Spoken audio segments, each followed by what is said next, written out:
Bem-vindos ao Tens de Ver, um podcast de Descida de Ar para matar saudades dos próximos episódios. Eu sou a Bé e tenho comigo o meu querido Hugo para falar dos episódios 3 e 4 da segunda temporada de The Bear e das estreias do Pupkiss e da nova temporada de Only Murders in the Building. All due respect, you got no fucking idea what it's like to be number one. We have to go back! You know, this is, excuse me, a damn fine cup of coffee.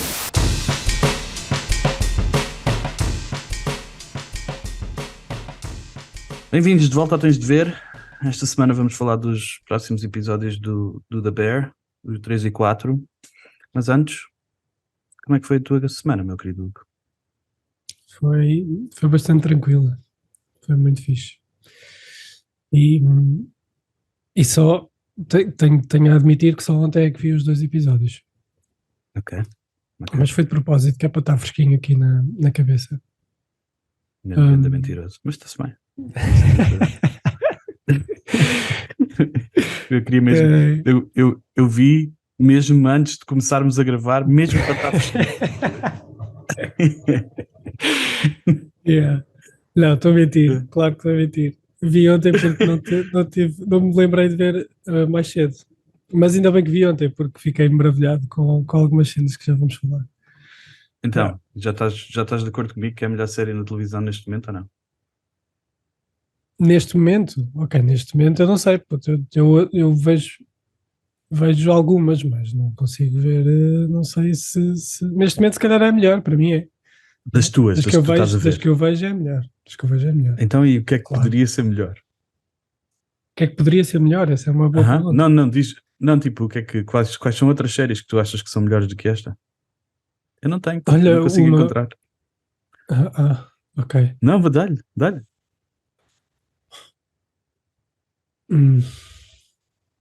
É difícil, pô. Eu não consigo pô-las num... Não consigo classificá-las. Tu ias dizer uma qualquer. Mas não é melhor. É ao nível. Diz lá qual é. Só que não é dramática, é Righteous Gemstones. Ok. Não, Righteous Gemstones é bem bom. Yeah. Eu tenho bias para séries dramáticas. Se bem que isto está na categoria de comédia, eu acho que tenho biases para... Eu sempre preferi séries, pelo menos com algum elemento dramático, do que séries de comédia. Sim, se bem que Righteous Gemstones é bem bom. Eu gosto da mistura, mas eu não sei como é que estes estão... Como é que esta série teve nomeada para comédia? Não consigo perceber. Mas foi a primeira temporada também. Isto ainda, esta segunda temporada só vai estar nos próximos, se tiver, só vai estar nos próximos Emmys. Yeah. E eu acho que até agora parece-me que esta temporada é menos comédia do que a outra. Tem sempre os elementozinhos do Cousin e do Fack. E do Fack, Tem, com a dica da Taylor Swift. Tive que dar um tempo à Taylor Swift. Essa foi fixe. É completamente inesperado. Não, é fixe. Mas sim, só tem esses 2 elementos, porque pelo menos nos episódios que vimos até agora, há pouco elemento de comédia. Ali. Então vamos fazer primeiro o 3 e o 4. Semana passada uma coisa que nós não fizemos foi dizer qual era o nome dos episódios. Não sei se faz alguma diferença, mas o episódio número 1 chama-se Beef, o número 2 chama-se Pasta e este terceiro episódio chama-se Sunday. E abre com o... Eu quero alterar esse título para Super Double Sunday, que é tipo, sabes, quando vais ao Mac e pedes os Sunday em cima, para teres chocolate em cima e em baixo. Eu quero alterar para esse, porque eu adorei este episódio. E a edição então é uma VNA. Quer fazer uma VNA editora? Eu adorei estes 2 episódios. Este episódio, o 3, começa com o Carmy outra vez no Al-Anon.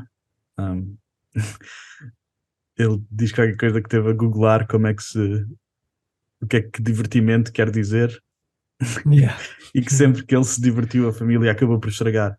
Mas ele depois faz tipo uma reflexão e diz: I think if I could provide more amusement or enjoyment for myself, it would be easier to provide it for others. Eu acho que é tipo um bom sum up do que do que o Carmy está a passar nesta temporada e neste episódio em particular, em que nós vemos o Carmy a comprometer-se com a Sydney, mas depois a escolher diversão em vez de trabalho. E o que é que achaste dessa escolha e dessa dinâmica? Acho que vai um bocado ao encontro daquilo que dissemos na semana passada, com a entrada da outra rapariga, não sei como é que se chama, não me lembro. Molly Gordon, Claire. Yeah, Molly Claire. Gordon é o nome da atriz, Claire é o nome da personagem. Yeah, vai ao encontro, porque ele olha para o quadro de tarefas e olha para o telemóvel, para o quadro, e depois decide ir divertir-se um bocadinho. Que tem toda a legitimidade, mas era um bocado aquilo que dizíamos a semana passada. Eu não sei como é que vai ser os próximos episódios, porque o quarto episódio também não mostrou muita coisa nesse sentido. Mas se calhar no terceiro tu vês um bocado essa parte da ausência dele e do empenho dela para tentar encontrar novos sabores, novas receitas, novas coisas, mas depois já lá chegaremos depois no final. Ela parece estar mais presente, né? Ela parece estar mais presente mas ele está presente de outra forma. Já chegamos lá ao fim do episódio, mas a Sydney, basicamente, este é um episódio basicamente à volta da Sydney, em que ela está a tentar o Carmy marca tipo eles estão a tentar pensar em receitas e depois eles decidem, se calhar os nossos palatos precisam de inspiração, vamos sair, vamos passar o dia a comer para ganhar inspiração. Mas depois a Sydney acaba por ficar sozinha porque o Carmy vai à vida dela, e ela está mais uma vez com aqueles macaquinhos na cabeça que o pai lhe pôs, dos restaurantes que estão a fechar ou já fecharam por causa do Covid. Ela também decide todos os mandar chefes lhe dizem isso também. E depois ela, tipo, os medos dela são confirmados por quase todos os encontros que ela tem neste episódio.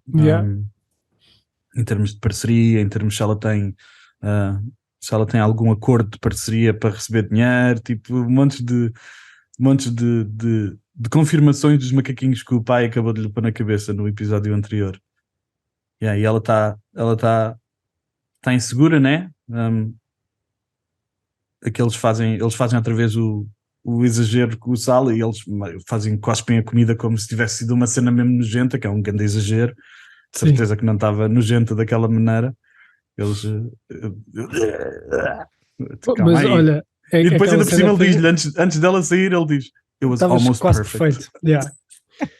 Eu lembro-me de uma cena em que eu cozinhei um risoto.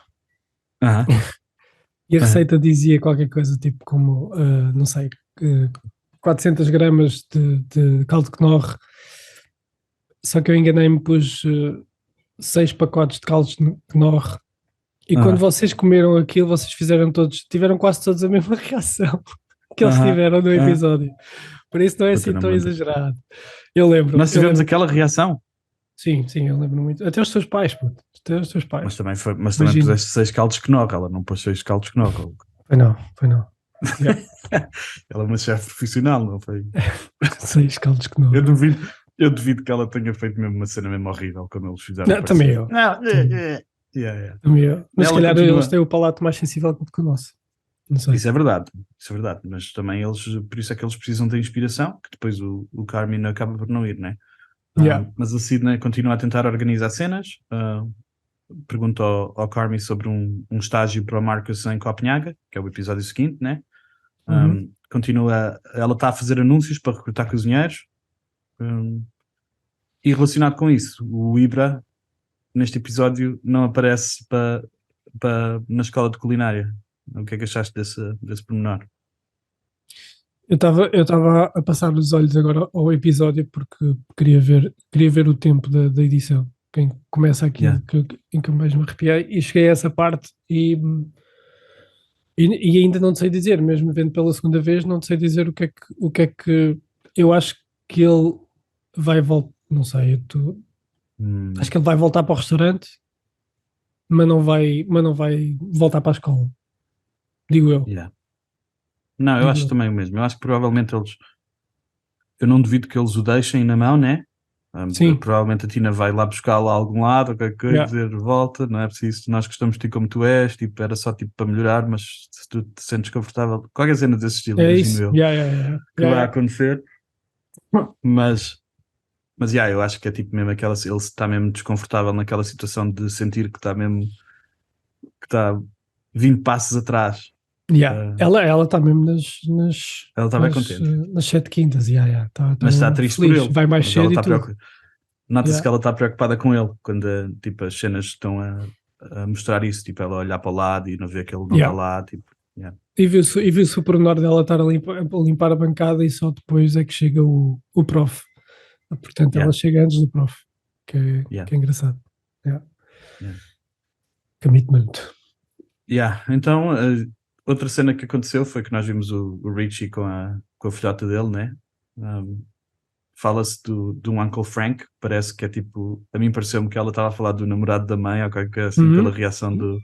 Yeah. pela reação do Richie. Yeah. E fala-se também que ela teve uma produção e depois uma promoção e depois aquela frase que tu já disseste, aquela I love Taylor Swift too, I just needed a break. Yeah. É bem da boa. Yeah. É lindo. Eu É percebo meio vindo grande. dele. Vindo dele Yeah. é lindo. Mas é uma frase mesmo. Eu não me lembro de ver a filha. Tu lembras-te? Eu acho que ou é a primeira vez que ela aparece. Eu acho que é a primeira vez. Também não me lembro de nós vermos a filha. Ele falou muitas ao vezes telefone. ao telefone com ela. Yeah. Yeah. Mas nunca a tinha visto. Yeah. Yeah. Mas Nem é uma na frase festa mesmo de pai. Depois É, tu fazeres. então não é? Nós fazemos bué de vezes merda, né? Como pais. E depois, tipo, reações que não precisamos ter. E de certeza que foi isso que aconteceu. De certeza que ele fez. Já chega Taylor Swift, ou qualquer coisa assim. Podes crer. E depois esta é a maneira que ele tem de pedir desculpa. Yeah. Essa é linda. Essa parte Yeah. é linda. Yeah, e depois então teve a Claire, nós já falámos da cena, né? Mas a Claire liga e estraga os planos com a Sid e a Sid vai lá para o café e fica sozinha e quando ela está à espera do Carmen pela primeira vez, aparece tipo um flash de um prato vazio, que depois tipo, nós com o episódio começamos, mas eu percebi-me logo que havia qualquer cena com aquele prato vazio, tipo o flash. Yeah. Yeah. E é a partir daí, é a partir do. Eu fui ver a partir dos 19 minutos. A edição do episódio todo é muito boa. Eu pus aqui nas minhas notas a edição do caralho. E conjugada com as bandas sonora também. Mas principalmente a partir dos 19 minutos, que é quando esse prato é mais evidente no episódio, em que há muita coisa acontecendo naquele prato. A edição a partir daí é qualquer coisa. Adorei. Ali com as formas da cidade, porque ele também a editora joga com as formas dos prédios e com a pasta, por exemplo, com aquele, como é que se chama aquilo? Nem sei como. Tortellini. Acho que é Tipo, tortellini. É um desses. desses. Epá, e adorei. A partir dos 19 minutos. Quem puder voltar a ver. Também pus nas minhas notas qualquer coisa desse estilo, mas não fiz o comentário técnico que tu fizeste sobre. Eu escrevi só que eu adoro a montagem das provas da Sydney e do prato a surgir, tipo a expressão da inspiração dela a começar a surgir no prato. E mesmo a caminhada dela pela cidade, e parece que tu estás com ela a conversar com os diferentes chefes, porque parece uma conversa. Não parece tanto uma atuação, parece mais uma conversa gravada. Em algumas partes parece. Tipo, as conversas da série parecem todas de verdade. Parece que são mesmo duas pessoas a conversar como normalmente. E isso é bem raro. Mesmo nas séries que nós gostamos e que celebramos pelos diálogos e essas cenas, há sempre uma cena qualquer de diálogo de televisão, tipo, tipo estilizado, e aqui não parece nada estilizado, parecem conversas de verdade em algumas destas situações. E a comida estava tudo com bem bom aspecto. Toda, putz. Fogo. Então, no episódio seguinte também, a comida desta série é qualquer coisa. Eu tinha uma pergunta importante, bem importante para ti. Como é que ela papou estas cenas todas num dia só? Eu pensei no mesmo, puto. Ela só faz a prova tipo Masterchef. provas só um cantinho do prato e segues para o outro. Tem que ser. Manda vir 20 pratos e papa só o cantinho. Então, não viste quando ela está para ir ter com o Carmi lá, aquela pastelaria, ela manda vir umas 5 cenas, ou 4 ou 5 cenas. E eles têm que comer só um bocadinho. Eu acho que tens razão. Eu acho que tens razão. Eu acho que os chefes fazem isso no geral. Mandam vir o menu inteiro e depois fazem só aquele. É igual ao. Quem fazia bem isso era o Gordon Ramsay no Hell's Kitchen. Em que ele, não era Hell's Kitchen, era Kitchen Nightmares, uma coisa assim. Pois é. Em que ele mandava vir o prato principal e depois comia só uma beca. Vai para trás. Isto é muito mau. Ele não estava a mandar para trás, ela estava. Essa que é a parte que é difícil. Inspirada. Essa é a parte que é difícil para mim, é imaginar como é que ela, a provar aquelas cenas deliciosas, teve a disciplina para mandar para trás e dizer, ok, obrigado, já provei, já chega. Podes crer. Mas uma cena que ficou clara para mim neste episódio e no outro a seguir, mais do que nunca, é que o Carmi é mesmo um chefe de toda a gente conhece o Carmi, toda a gente faz o que é que o Carmi precisa, ok? Podes vir a todos os restaurantes a todos os dias, se o Carmi precisar de alguma coisa, ele tem que ser mesmo. Tanto que há um chefe em que ela diz, conhece alguém e ele diz, aqui toda a gente trabalha há muitos anos, e ela depois pergunta, se tiveres alguma coisa a dizer, diz-nos, e ele diz logo, eu sei que tu vais ter comida excelente, portanto foca-te no serviço. Portanto eles sabem. O Ao Carmi... ponto de ele conhecer alguém na Dinamarca, portanto. Pois, Eu não percebi se eles, sobre o quarto episódio, não percebi se aqueles chefes, o Will Porter, se eles trabalharam juntos em algum sítio, mas já lá vamos. Depois já falámos também dos macaquinhos na cabeça, da parceria do Carmi, que toda a gente lhe está, e a importância de ser partner, que toda a gente lhe está a dar. Ela até lhe tenta ligar e não consegue, e mais uma vez não consegue falar com ele. E depois eu escrevi aqui uma cena que eu não sei se é verdade, mas escrevi, eu acho que todos os chefes que aparecem o Butcher e estes chefes todos são chefes de verdade. Tipo, os restaurantes são restaurantes de verdade e aqueles são chefes de verdade. Eu tinha essa curiosidade, que eu não fui pesquisar, mas tinha essa curiosidade, porque parecem mesmo restaurantes de verdade. E depois há aquela sequência de imagens da infância dela, que é bada fixe também, que é o que acaba no prato final, que é tipo a inspiração toda que ela teve no dia, junto com as imagens, com a infância dela, com a criação dela, culmina ali naquele prato. Naquele prato, estás a falar no último prato, né? Quando ela fica frustrada na final. Cozinha. Não, na parte da inspiração ainda. Ela ela depois leva o prato, tenta cozinhar esse prato e fica bem frustrada. Mas eu acho que a frustração é uma sobrecarga que ela está a ter de todas as cenas ao mesmo tempo, não é só do prato, é tipo... Eu por acaso interpretei como o L que falta ali, que é o Carmi, para lhe dar... Para serem os dois a construírem o prato. Ela foi buscar a inspiração toda, mas falta depois... Ela tem emoção e depois falta o toque. Interpretei dessa forma. Depois ela chega ao restaurante à noite e mandaram as paredes todas abaixo e mais uma vez ela fica-se a sentir completamente fora do poder de decisão. E era uma pergunta que eu tinha para te fazer, que era, eu não me lembro de ter ficado claro em alguma altura, e se calhar parte do problema é esse, que eles eram parceiros iguais. Eu acho que tem porque a ver é estranho com... para mim, porque o restaurante chama-se The Bear, é o restaurante antigo do irmão dele, é o sonho de criança do Carmi. Foi o Carmi que arranjou a guita toda para isto, através do tio, né? Através de um empréstimo.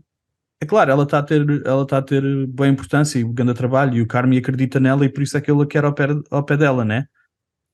Mas eu não me lembro de este sentimento todo que ela está a ter, não me lembro de ter havido uma conversa, se calhar houve na primeira temporada, eu não me lembro de tipo, ok, vamos ser parceiros 50-50. Eu não me lembro nada dessa conversa. O 50-50 não acontece, mas acontece ele no último episódio, exatamente, é quase na última cena, em que eles começam a fazer logo o menu e dizem um ao outro que vão juntos. Yeah. Mas há uma diferença grande entre serem parceiros de cozinha. Eu acho que é por isso também que vemos no episódio aquela pergunta do qual é a tua participação, que é para ficar tipo marcado. Porque ela ao fim e ao cabo só o conheceu ali, só o conhecia-o antes de ler sobre ele. E parece que vai ser, imagino que seja essa no resto dos episódios a tensão que vai acontecer, né? A tensão entre a participação dela e quanto é que o Carmy, porque eu acho que o Carmy, bem, na verdade é a Sydney que está a ser chefe daquela brincadeira toda, ela é que está a organizar cozinheiros, ela é que está a organizar, ela é que se lembrou de mandar a malta para a escola de cozinha, ela é que se lembrou de mandar o Marcos para Copenhaga. Tipo, na verdade ela está a ser muito mais boss do que o Carmy. Até porque eu não sei se o Carmy tem alguma aspiração a ser boss para além de ser bem bom cozinheiro, que foi sempre o sonho dele. Eu não sei se ele tinha se ele tem grande interesse, ou se sabe até ser chefe, chefe não de cozinha, chefe de liderança. Manager daquela coisa toda. Pois é. Porque uma cena interessante é que o Carmy, uma cena que eu achei gira foi o Carmy manda para o café e ele diz que vai lá ter, né? Porque eles precisam de melhorar os palatos. Mas eu estava a pensar, tipo, metaforicamente, o que o Carmy mais precisa é de melhorar o palato emocional. É, tipo, ele está a ter, estás a ver? Ele já é um chefe de 3 estrelas, ele não precisa como a Sydney. Se calhar precisa, não sei como é que funciona, se calhar precisam tipo, de continuar a sempre a experimentar e sendo assim, mas eu acho que no caso dele, o desenvolvimento que ele precisa é mais pessoal e emocional e relacional do que necessariamente de qualidade de chefe. Dizer. E se calhar por isso é que se calhar por isso é que o episódio começa da maneira que começa, com ele a falar daquilo. Para dar uma, não sei se dá uma pista do que vai acontecer ao longo da série, mas para dar a entender que ele vai estar um bocado mais focado nele próprio e na maneira como se relaciona com os outros. E vai ser difícil porque para a Sydney, este é o primeiro projeto que ela acredita que vai ser mesmo um projeto que a vai trazer para o nível do Carmy. E o Carmy já está mesmo, eu não quero saber mais de níveis, e vai haver aquele choque porque o Carmy não vai fazer de propósito para se desleixar com a Sydney, mas a Sydney vai sentir que ele não está a prestar atenção suficiente, imagino eu. Já está, nós já estamos a ver isso, mas tipo, vai haver uma altura em que isso vai colidir de certeza, né? E preocupa-me, porque eu não quero que nenhum deles, eu gosto bem dos dois e não quero que nenhum deles se magoe. E eu não quero nada que o The Bear seja a Sydney e o Carmy a lutar. E que depois fiquem bem chateados e a Sydney vai abrir outro restaurante e depois mesmo ao lado e depois ficam tipo, eu não quero nada que seja uma cena de rivalidade entre os dois. Eu acho que vai ser mesmo aquela cena da maneira como acaba o episódio. Eu acho que vai ser, ela vai se aperceber que falta ali o toque dele e ele vai se aperceber que precisa dela também para a parte mais burocrática, não é burocrática, mas a parte mais prática de abrir um restaurante, digo eu. Nosso Senhor Jesus Cristo te ouça. Acaba que resulta tudo bem nesta série. Eu acho que vai resultar. Deixa-me só dizer o nome da editora, que é Nia Imani. Okay. Há 2 editores regulares, que é a Joanna Noggle e o Adam Epstein, mas a Nia Imani editou este episódio. E ganhou um prémio com... Eu não sabia quem era, mas ganhou um prémio com o vídeo da Beyoncé. Um Grammy, acho. Um Emmy. Uma coisa nice. Assim. E eu acho que o episódio foi realizado pela produtora de comida. Há uma produtora desta série, uma das criadoras da série, ou escritora, que é tipo... Que ela é tipo... especializada em comida. E ela que faz tipo as comidas e ela que faz tipo a produção de comida da série, tipo visualmente e essas coisas todas. Isso é fixe. Mais alguma coisa sobre o episódio 3? Não, era só dizer o nome da editora, que acho que é importante dar os nomes. Esta série é do caraças e a seguir fica ainda melhor. Eu sei que tu gostaste bem da 3, mas eu adorei o 4. Pois gostei. Eu adorei o 4. Claro que eu sou biased, né? Pois era o que eu ia dizer. Copenhague, Era o que eu ia dizer. Copenhague é bem especial. Para mim, eu vivi há 5 anos em Copenhague. Eu casei em Copenhague. Tenho um afilhado dinamarquês. Trabalho para uma empresa dinamarquesa. E se não fosse pela minha esposa, provavelmente eu vivia lá, né? Yeah. Ela que não quer viver no frio dinamarquês. Yeah. Mas foi tipo, eu não sei porquê, eu não sabia que tinha estes sentimentos, como é que se diz? Tipo, Sim, entranhados, yeah, escondidos. escondidos, não sabia que tinha estes sentimentos escondidos pelas ruas de Copenhaga, mas tipo, eu emocionei-me cada vez só a ver as ruas de Copenhaga. Yeah. O episódio, tu também viveste em Copenhaga uns bocadinhos. Foram 6 meses. Ok. 6 mesitos. E reconheceste as ruas ou não? Reconheci muita coisa. Não tenho essa ligação emocional que tu tens, obviamente. Tenho outra ligação emocional que marca ali uma fase da minha vida de muita mudança, mas tu ficaste lá há 5 anos, é completamente diferente. Yeah. Tenho bem saudades de Copenhaga. Mas eu logo vi que este episódio ia não sei se isto é esta conversa ia começar para assim. dizer isto, mas eu vou em setembro a Copenhaga. Estava para ir a um casamento, mas o casamento foi cancelado e eu vou lá na mesma. Mas o episódio abre com aquela pressão das permissões e dos vistos que eles ainda têm que fazer, né? Uhum. E com a Sugar a contar a toda a gente acidentalmente que está grávida. Okay? Yeah. Não sei qual é o impacto que isso vai ter na temporada. Também não, porque não vejo. só para ela é que era grave saber-se, porque os outros estão todos contentes de dizer parabéns, não sei o quê. Não sei, acho que ela que não quer contar ao parceiro. Também não sei qual é a importância disso ainda para a temporada, mas a pressão das permissões e dos vistos claramente está lá, né? Isso vai ser de certeza uma cena que vai acompanhar a temporada, porque todos os episódios há tipo um lamiré de que mas olha, estas permissões e estas não sei o quê.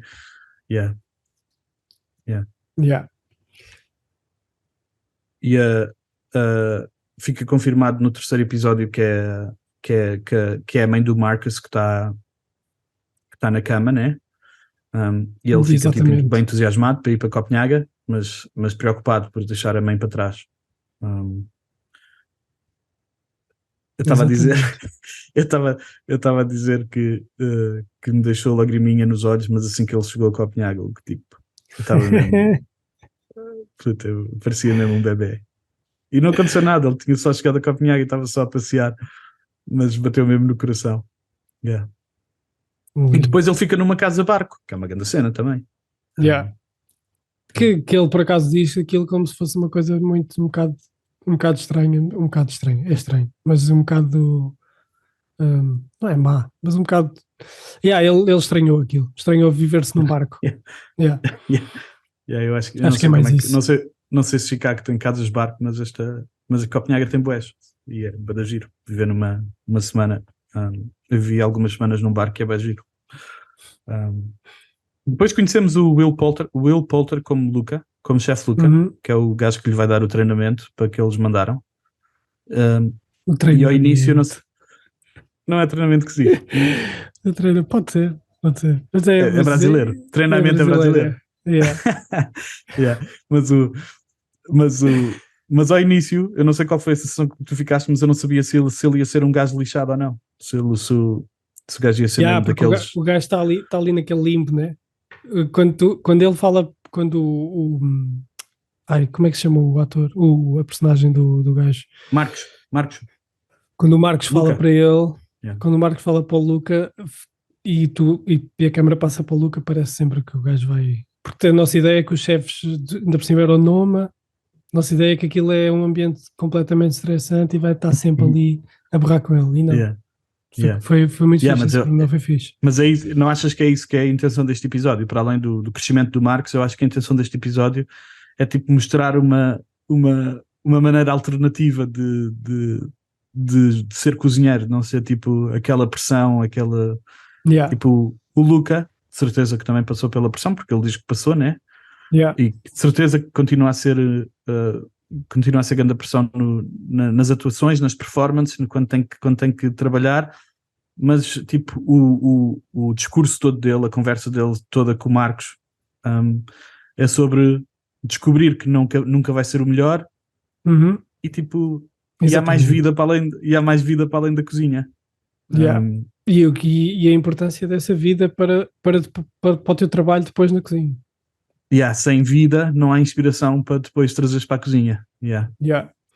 Isso pareceu-me que era esse o tema deste. O Marcos também se deslocou para um sítio diferente para ter inspiração. E a referência ao Scottie Pippen também acho que é importante. E queria deixar essa referência só porque é uma piada. Costuma ser uma piada privada entre mim e o Ricardo Marcelino, mas a referência de Scottie Pippen acaba por ser interessante porque tu tens a grande estrela, que é o Michael Jordan, e o Scottie Pippen ficava sempre ali na retaguarda, estás a ver? Apesar de ser um super jogador por direito próprio, mas no Hall of Fame e tudo mais. E é basicamente também o que se pode passar tanto com a Sydney como com o Marcus, o se pode vir a passar. E deu-te alguma indicação do que o Luca podia estar a falar sobre o Carmi? Ou nem passaste nisso? A mim passou-me pela cabeça várias vezes que ele estava tipo, sem dizer o nome. Por acaso não pensei no Carmi, mas poderia ser. Eu acho que é tipo, pareceu-me bué que ele estava sem referir o Carmi, que estava a falar do Carmi como o gajo que era muito melhor do que ele, que queria as cenas muito mais do que ele, e que ele aprendeu bué por ter que ir atrás de um gajo. E por um lado, eu acho que é tipo, a série está-nos mais uma vez a mostrar que aquele nível de qualidade a que o Carmi chegou requer um pouquinho de psicopatia. Tipo, requer um bocadinho de não estar há qualquer coisa que não está bem, porque o Luca conseguiu tipo ter uma relação muito imediatamente assim que viu que não ia ser o melhor, porque de certeza que também há alguém melhor do que o Carmi estava ele a perseguir, né? Há sempre alguém melhor do que nós estamos a perseguir, né? E o Carmi não tinha esse switch de ok, eu vou atrás dele para melhorar, mas eu consigo ver que isto não é tudo na vida. Eu acho que ele não tem aquele switch diferente. Estou eu a dizer que é o Carmi, mas não tenho a certeza. Pois, eu não sei, a primeira pessoa que eu me lembrei foi aquele chefe que aparece na primeira temporada, em que o Carmi, em que vê-se o Carmi a ir buscar a refazer não é o Carmi, não sei se é o Carmi, que tem que refazer o molho uma data de vezes. Eu lembrei-me logo desse chefe, mas pode muito bem ser o Carmi, claro que pode. E se calhar até faz sentido que seja.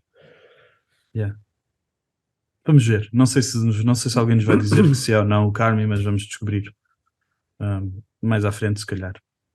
Sim. Eu fiz só aqui 3 referências ao Marcus, 2. Uma é que eu gosto bem do sorriso nervoso dele, do ator do Lionel Boyce. Gosto bem bem do sorriso envergonhado e nervoso dele. Tem um sorriso mesmo quentinho. E depois ele pausa grandes casacos, man. Ele tem sempre grandes casacos.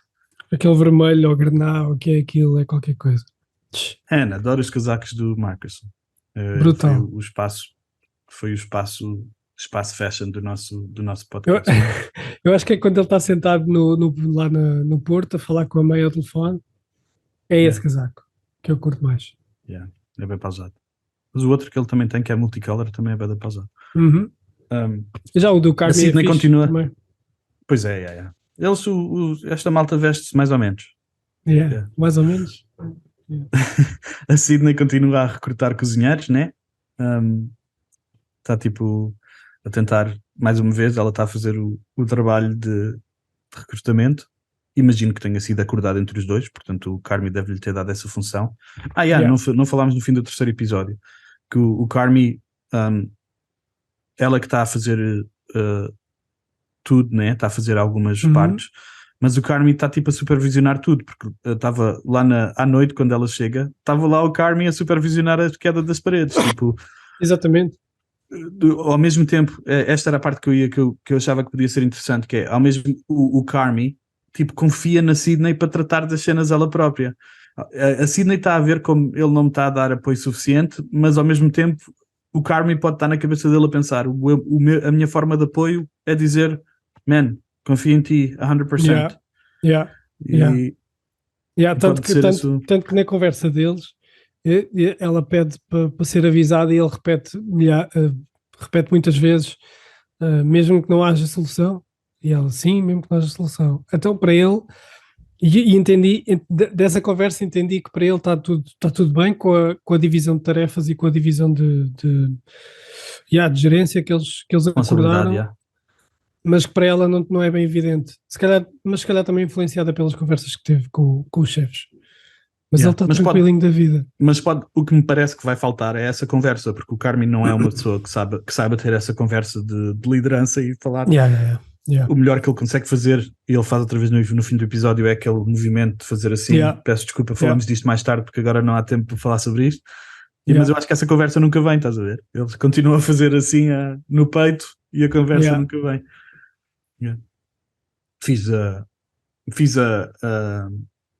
Fiz também aqui a minha referência às sobremesas, que têm todas um grande aspecto, e que o Marcus claramente está all-in já na temporada anterior. A opção dele com fazer o donut perfeito já indicava que ele queria bué ser pasteleiro de alto nível, né? Mas isto, ele está mesmo esponja, ele está lá naquele e não há uma única cena em que nós vemos assim do Marcos. Foda-se, este chefe está a ser um chato do caraças. É tipo, ele está mesmo focado, estás a ver? Está mesmo disposto a aprender, a falhar, não tem vergonha em dizer, chefe, eu estou um bocadinho nervoso, é por isso que ele só quer aprender, só quer melhorar. O chefe diz, consegues fazer isto? Consigo, siga. Tipo, o gajo, sabes a receita? Sei, vai googar a receita. E o outro percebe que ele está... claro. Essa parte foi linda. E a parte também, aliás, isso é revelado também quando eles estão simplesmente a dividir a massa e o gajo está ali ao lado só a enrolar a massa e pôr para o lado. Ele faz, ali está mesmo prontinho para fazer tudo e para beber o máximo possível. Aprendemos um bocadinho nessa conversa.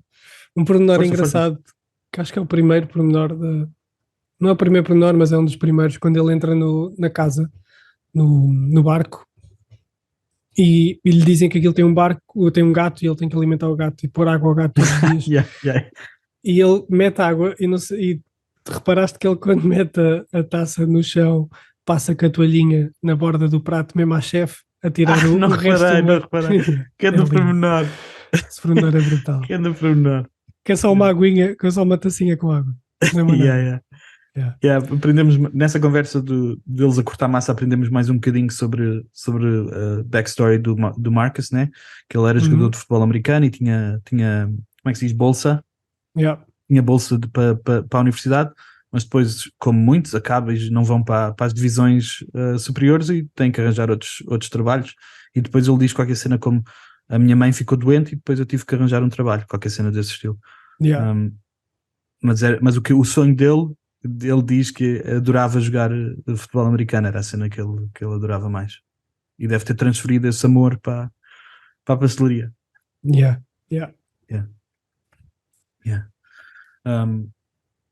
Depois, há uma cena que eu gravei aqui para falar contigo, que eu não sei bem o que é que tu achas que queres dizer. Eu não sei bem o que é que quero dizer, que é a cena do Marcus encontrar um gajo com a bicicleta despatifada numa grade.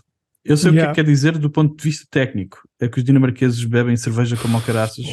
Não é só cerveja, bebem bué e depois vão andar de bicicleta. Depois vão de bike, Depois, quando eu trabalhava no bar à noite, quando eu voltava para casa, a seguir ao trabalho, 3, 4 da manhã, eu fazia tipo uma das ruas principais. Tu não sabes a quantidade de pessoas caídas. Tipo, por noite eu via 20, 30 pessoas no chão caídas porque iam de bicicleta e espatifaram-se no caminho. Que vinham para casa todos arrebentados, todos bêbados. Excelente.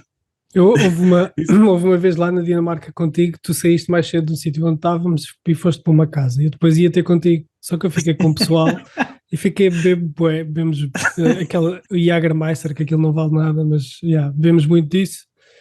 E depois peguei na bicicleta. Foi a maior queda de bicicleta que eu dei e eu nem... Eu estava a andar mesmo direitinho. Podias ter sido tu. Eu a cair, nem sequer pus um pé, caí só caí. Yeah.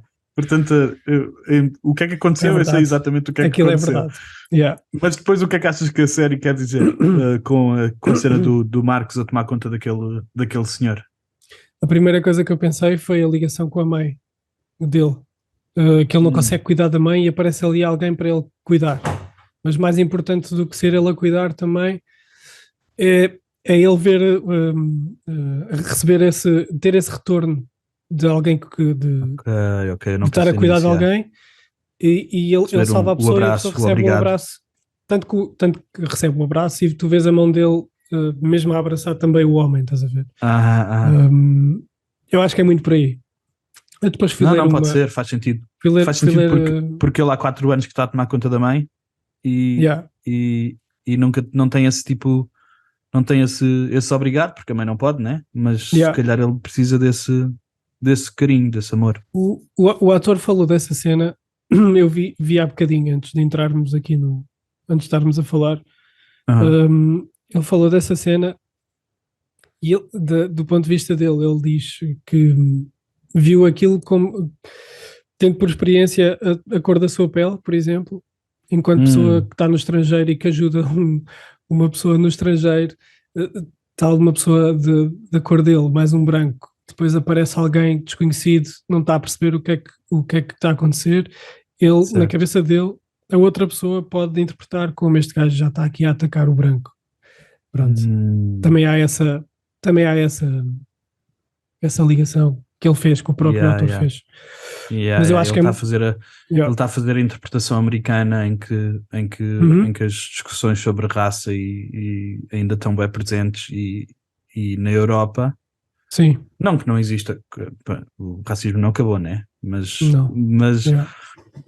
mas na Europa há definitivamente relação, outra relação de termos de percepção inicial, pelo menos de pessoas de outras etnias, de outros Sim. backgrounds, há outro tipo de relação. Portanto, é Yeah. interessante ele faça essa análise. Eu de facto não pensei nisso. Nem eu, nem eu. Eu pensei só na mãe Mas dele também, e mas nessa também nós relação não, que mas dele também com- nós não temos, mas também não nós não temos temos o essa background deles, preocupação. né? Yeah. Nós não Yeah, temos, exato. nós não temos felizmente nós não temos que nos preocupar com essas cenas. Yeah, Yeah. é verdade. Yeah. Mas em poucos dias o Marcos ganhou, nota-se bem que ele ganhou uma confiança completamente diferente, né? Uhum. O episódio acaba com ele a fazer a sobremesa e a provar e a ficar bem contente. Que contrasta com a Sydney, que é interessante. A Sydney não está no final do episódio passado, ela não está contente com a receita dele e o Marcos está pronto para a abertura do restaurante. Mas tinha aqui mais uma pergunta que não sei se é sequer interessante, porque é mais romance, mas é sobre as vibes se existem vibes entre a Sid e o Marcos nas conversas, na conversa telefónica, se existe uma... Pelo menos dele para ela existe ali qualquer coisa. Dela para ele já não sei se é tão romântico, mas dele para ela parece-me que sim. Yeah. Tanto que ele fica tipo mesmo ali não é embasbacado, fica ali todo mel, cheio de mel ali quando ela faz a brincadeira. Yeah. Eu acho que dele para ela sim, dela para ele já não sei. Eu tenho só mais uma referência e depois já te pergunto se tens mais alguma coisa para dizer sobre este episódio. O Rami Youssef foi o realizador deste episódio. O Rami Eu ia tem dizer a mesma coisa. outra série que é bem da boa. E é bem interessante ver a perspectiva do Rami sobre uma cidade que também eu não sei qual é a relação do Rami com Copenhaga, não sei se tem, mas excelente representação da cidade para pessoas que têm saudades como eu, foi uma maravilha ver a cidade.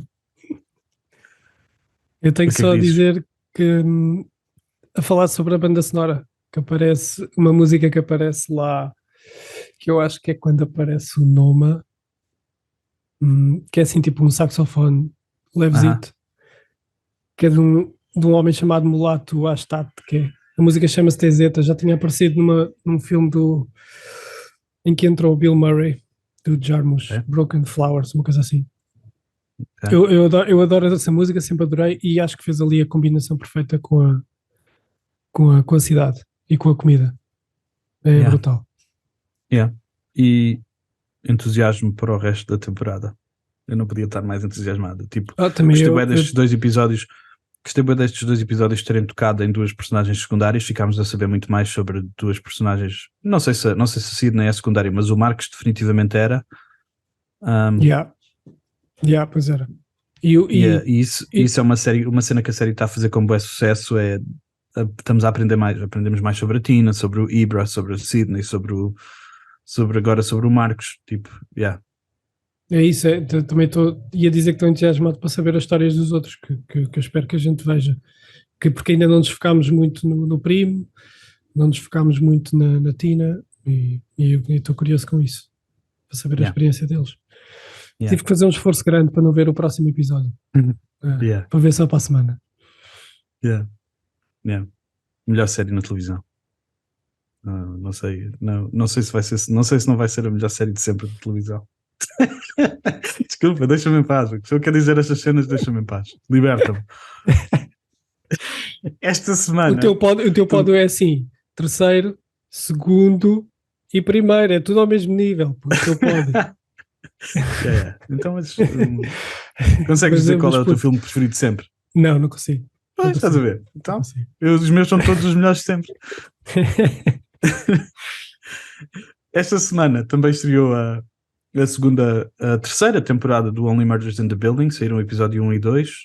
E estreou o Bupkis, que era uma das séries que tu tinhas como das que estavas mais ansioso por ver. Primeiro só um toquezinho no Only Murders in the Building. O que é que achaste dos primeiros 2 episódios? 3, são 3 episódios. Mas eu ainda não vi o terceiro. Ok. Já saiu quando? Hoje? Não foram 3 que saíram e agora mais um? Eu acho que só saiu 2. Eu só vi 2, acho eu.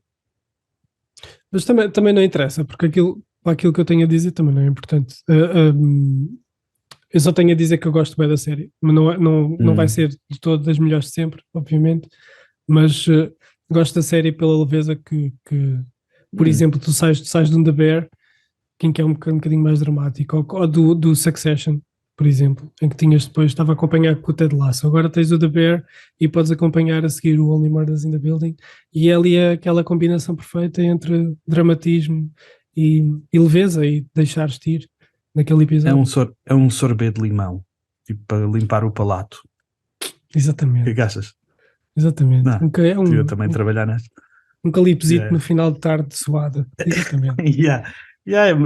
Mas a verdade é que a série continua basicamente ao mesmo nível das séries anteriores. Ainda só vi os 2 primeiros, né? Mas tipo, estou interessado, quer saber o mistério.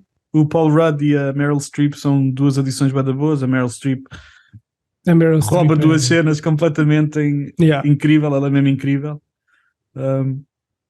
O Paul Rudd é bada bom a fazer este papel de douche, de otário. Doutor Otário. Tem referências ao facto dele agora ser estrela de cinema com o Ant-Man, com o como é que se diz? O Bro, Co-Bro. Eu acho que ele gravou na mesma altura em que estava a gravar o Ant-Man, não tenho certeza. É possível? Então é possível, um bocado mas dessa parte. A do chinês dele é bem da boa. Mistério acho que não é spoiler dizer que o mistério é o Paul Rudd, morreu, né? Nem precisamos dizer o que aconteceu nestes 2 primeiros episódios, porque eu acho que aconteceu no fim da temporada passada. Ele morreu no fim da temporada passada. Entretanto já aconteceram outras cenas, mas os 3 principais continuam a ter uma química muito boa. O Martin Short, o Steve Martin e a Selena Gomez, o Oliver, o Charles e a Mabel. O que é que dizes? Não, acho que disseste tudo, porque acho que é a combinação. Então o cast está mesmo bem escolhido para esta temporada, e é a combinação perfeita entre os 3. Eu não fazia ideia que os 3 era possível combinar estes 3. O Martin Short e o Steve Martin, mas agora trazer a Selena Gomez foi uma ideia bem da boa. E ela é ótima como terceiro elemento deste grupo, ela é muito boa. E eu estava a reparar que ela estava um bocadinho mais inchada na cara, mas depois descobri que ela tem lupus, Portanto, ter lupus não é fácil. Não é nada fácil e ter que contracenar com estas pessoas e ter a vida que ela tem com lupus. Não deve ser fácil. Ok. E eu estava a reparar nisso porque achava que ela não estava um bocado desligada da série nestes primeiros episódios, mas depois. Mas não, se calhar não. Se calhar foi só mesmo. Eu gostei da cena. Eu gostei da cena que ela tem com o Paul Rudd imaginário. Também gostei bem dessa cena. Também eu. É uma série, basicamente é um mistério. Há montes de possibilidades de pessoas que podem, eles atiram-nos umas mais para a frente e outras menos visíveis de pessoas que podem ser os assassinos. E é mais um mistério que eles têm que resolver e eu estou entusiasmado com o mistério. Também eu. E tinhas razão, não saíram 3, saíram 2, saiu a terceira hoje. Sim, aqui é. Ok.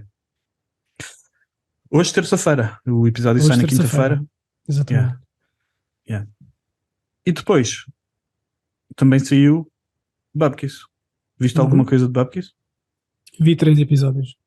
Ok, eu também vi os 3 episódios. E então? E fiquei bastante agradado, digo já, foi uma boa surpresa. Por acaso não sei quem é que escreveu, não fui ver se tinha sido o Pete Davidson. Acho que é o Pete Davidson. Eu acho que é. Eu não vi, eu também não confirmei, mas tenho quase certeza. É meio autobiográfico. Pois é. E é juntamente com o. Como é que ele se chama? Ele fez o King of Staten Island com o outro também. Quem é o outro? Não sei quem é. Não me lembro do nome dele. Mas é um produtor. É o mesmo produtor do Staten Island. E eles costumam ter uma boa combinação. Okay. Que era também comediante há uns tempos. É da geração do Mark Maron e isso assim. Ok.